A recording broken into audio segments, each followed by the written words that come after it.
Shalom. First and foremost, I like to give all glory, honor, and praises to Yahweh Ba'ashem Yahushai. Double honors to the apostle elders of Great Millstone who rule well. And salutations to all you brothers out there pushing this word in love, truth, sincerity, and humility.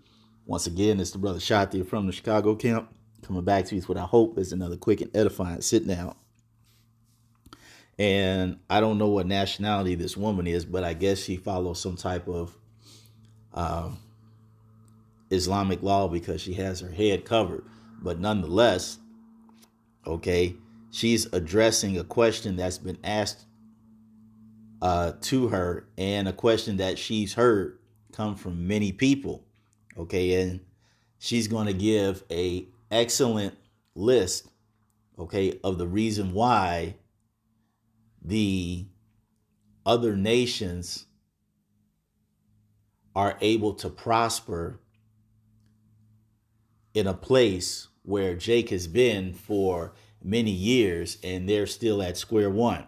So we're going to let some of this video play and then we'll get some scripture. 60s. I want you to take a look at this picture and keep this in mind if you ever have the question, or if you hear others have the question about, well, my parents came to this country, my grandparents, my great-grandparents came to this country with nothing, not speaking English, not knowing anyone, and they were able to make a life for themselves. Why can't Black Americans seem to do the same? So here's some homework for those of you who have that question, or if you hear others who have this question. Take some time and look through Google to see what all of these things are. What is chattel slavery, specifically chattel slavery? You might have heard of Jim Crow. You probably haven't heard of black codes. You probably haven't heard of some major racial massacres against black folks in the United States and descendants of enslaved people. Maybe you have heard of redlining, but maybe you don't know about how the war on drugs is very much a racial issue. This is going to give... Let me rewind that back so we can look at that list. Okay, and everything on this list is 100% correct.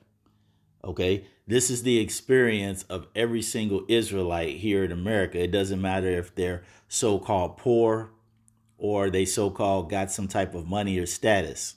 Okay, all Jakes have undergone all of these things in some way, shape, form, or fashion. And this experience is exclusively held and recognized to pertain only to Israelites. These other nations, when they come over here, they understand to a certain degree that the things that are on this list have only happened to Israelites, but they can't put two and two together to realize all these things on this list and then some are the main reasons why Jake cannot get ahead. This is why, as the lady mentioned, other nations can brag about how their parents and grandparents and great-grandparents came over here and now everybody's living good. Everybody owns their own home. They got businesses and properties, and the grandchildren are lawyers and doctors and mechanics and CEOs and all these other types of things. But, when it comes to Jake, as a whole, these things are not so.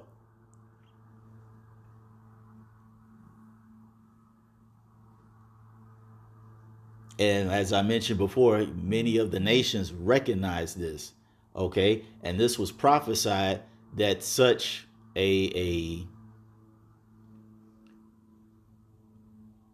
was prophesied that such a condition of hardship would be placed upon Israelites. Okay, when we go to Deuteronomy, the 28th chapter, all right, we're going to keep it real Israelite 101 here.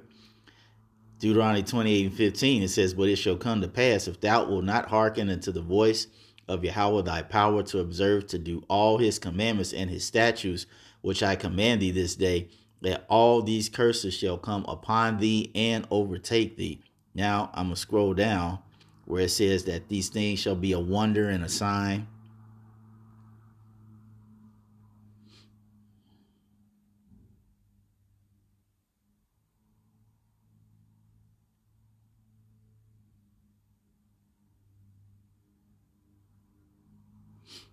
Let me see.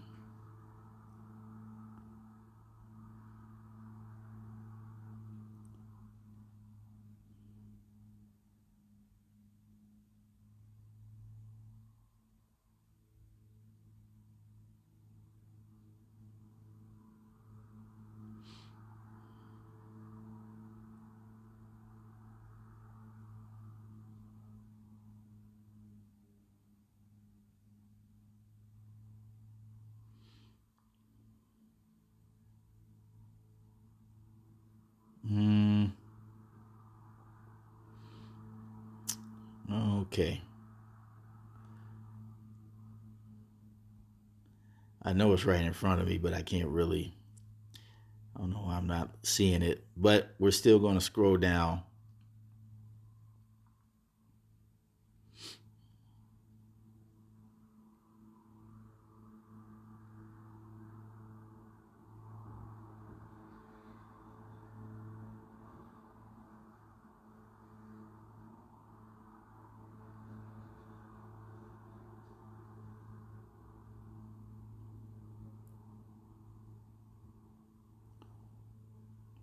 I guess this is the one.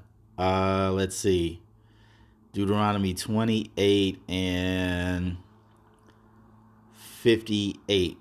And it says, if thou wilt not observe to do all the words of this law that are written in this book, that thou mayest fear his glorious and fearful name, Yahweh thy power, then Yahweh will make thy plagues wonderful, and the plagues of thy seed, even great plagues, and of long continuance, and sore sickness, and of long continence.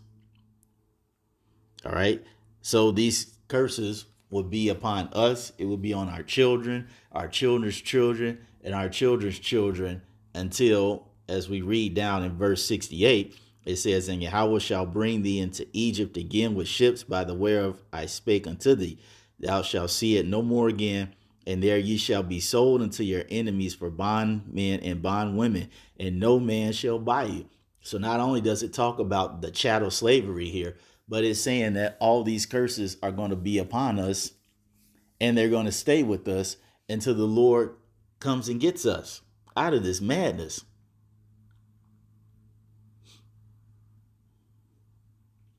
Okay? Because it's not just a happenstance that being in a place for 500 years that we have not come back up to rule for some period of time. You would think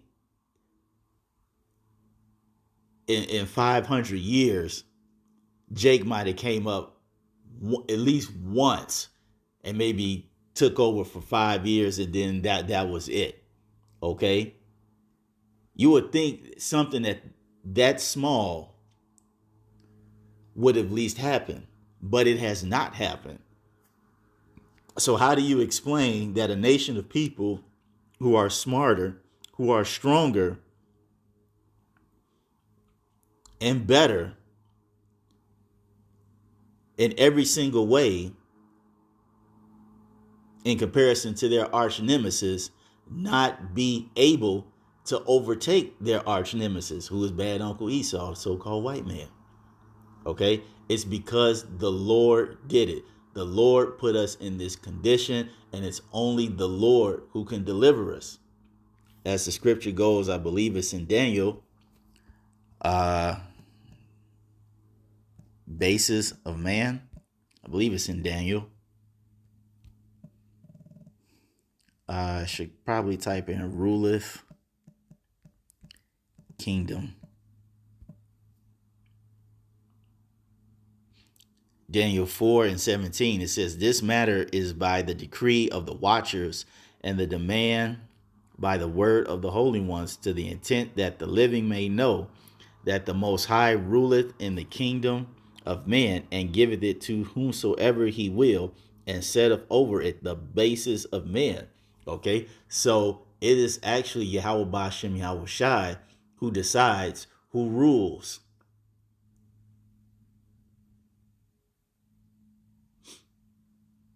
Okay, when you go into the Bible and look at Daniel's vision, Okay, when you go into the statue and the four beasts, okay, it was a Cliff Notes version of the history, the past, the present, the future, and who would be ruling.